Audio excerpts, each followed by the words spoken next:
How can a country of just 9 million people have such a grip on the world's biggest superpower?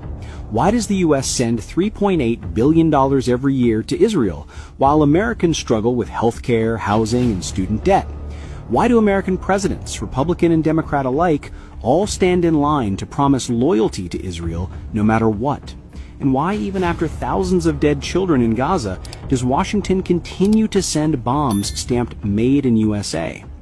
The answer lies in history, politics, money, religion, and power. Today, we're going to connect the dots. Let's start with the numbers. Since World War II, the United States has given over $260 billion in aid to Israel, more than to any other country in the entire world. But this isn't just foreign aid. It's a pipeline, a guaranteed, unstoppable stream of U.S. taxpayer money that flows straight into Israel's military machine. Every year, the U.S. sends $3.8 billion to Israel. That's about $10 million every single day. And where does it go? To fighter jets, to bombs, to tanks, to missile defense systems like the Iron Dome. All of it funded by American taxpayers. Take 2016, for example.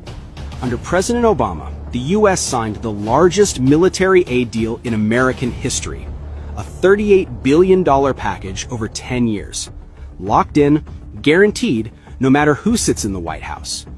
That means while Americans argue about how to pay for healthcare or education, Israel never has to worry about where its next warplane is coming from. Here's the catch. Much of this money never even leaves the U.S. By law, a huge portion of the aid must be spent on American defense companies, giants like Lockheed Martin, Boeing, and Raytheon. So Israel gets the weapons, the corporations get the profits, and ordinary Americans, they get the bill. Take the F-35 stealth fighter jet. Each one costs around $80 million. The U.S. has supplied dozens to Israel, making it one of the few countries in the world with access to this next-generation aircraft. Meanwhile, teachers in Detroit buy school supplies out of their own pockets. Or consider Israel's Iron Dome. This missile defense system has received over $2.6 billion in U.S. funding since 2011. That's money that could have rebuilt crumbling U.S. infrastructure. Bridges, roads, and water systems that experts say will cost over $2 trillion to repair.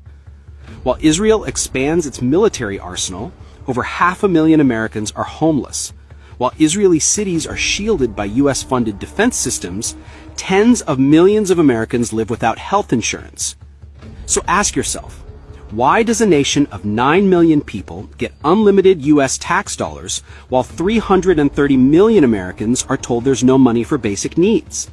This isn't generosity. It's not charity. It's an investment in war, an investment in the military-industrial complex that profits from endless conflict. And behind every dollar, every deal, every jet and missile is a network of politics, lobbying, and influence that keeps this pipeline flowing. So the question is, why? Is this really about strategy? Or is there something far deeper, money, power, and control, driving America's unconditional support for Israel? This is where names matter. One organization stands at the center, AIPAC, the American Israel Public Affairs Committee. For decades, AIPAC has been called the most powerful foreign policy lobby in Washington. Its annual conferences draw thousands of politicians, business leaders, and donors, with U.S. presidents, both Republican and Democrat, showing up to pledge loyalty on stage. But it's not just speeches, it's money. In the 2022 midterms alone, pro-Israel groups poured over $30 million into campaign donations. AIPAC's Super PAC, the United Democracy Project, spent millions to defeat candidates who criticized Israel. Even Democrats like Donna Edwards in Maryland or Andy Levin in Michigan, both targeted and beaten after questioning unconditional U.S. aid to Israel. The message is clear. Step out of line and you're gone. Former Congressman Paul Findley once said that voting against Israeli interests is political suicide. He knew firsthand. After serving 22 years in Congress, his career ended once he started questioning U.S. policy toward Israel. And AIPAC isn't alone. There's Christians United for Israel, led by televangelist John Hagee, mobilizing millions of Christian Zionists to pressure Congress. There's the Anti-Defamation League, ADL, presenting itself as a civil rights group, but often lobbying to silence critics of Israel. And dozens of PACs, some with vague names like Pro-Israel America PAC, funnel millions into local elections. Together, these groups form what scholars like John Mearsheimer and Stephen Walt have called the Isreal lobby, one of the most powerful forces in Washington, shaping U.S. foreign policy more than any think tank, business lobby, or grassroots movement. And the influence isn't only financial. The lobby has deep reach into the media and academia. Organizations like the Middle East Media Research Institute, or MEMORY, and the Washington Institute for Near East Policy, or YNAP, pump out reports, op-eds, and talking points that frame Israel as America's indispensable ally. This machine works quietly but effectively. Presidents from Clinton to Bush, Obama to Biden, and now Trump have all maintained the same bottom line: billions for Israel, unquestioned support no matter the human cost. But money and lobbying are only half the picture. There's something deeper, a narrative, a story that has been carefully crafted for decades. For decades, Israel has been sold to the American public as the only democracy in the Middle East. From Hollywood movies to school textbooks, Israel is painted as a brave little country surrounded by enemies. Meanwhile, Palestinians are often erased or portrayed as aggressors. Look at U.S. presidents. From Reagan to Bush, Clinton to Obama, Biden to Trump, every one of them repeats the same script. America stands with Israel. Why? Because challenging that narrative would be political suicide. But there's another layer that makes this even stronger: religion.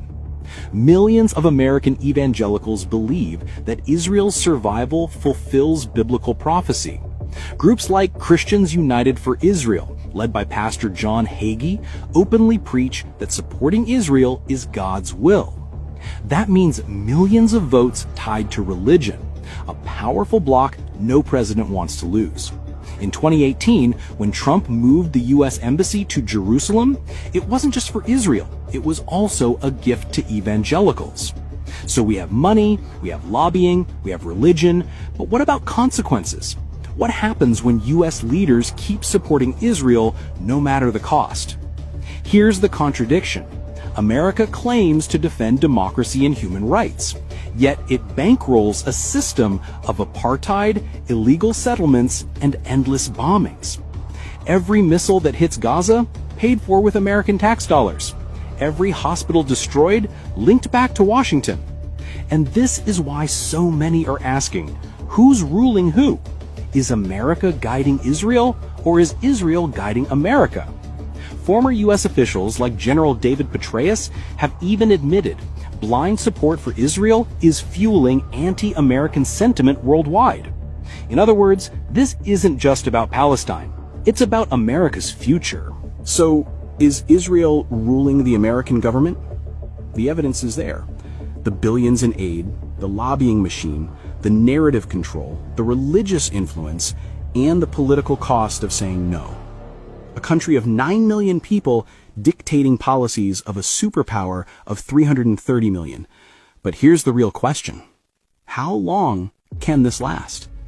As more Americans wake up to the truth, as global outrage grows, silence becomes impossible. And when that silence finally breaks, the question won't just be about Israel. It'll be about America itself. Whose interests is Washington really serving? Its people or someone else's?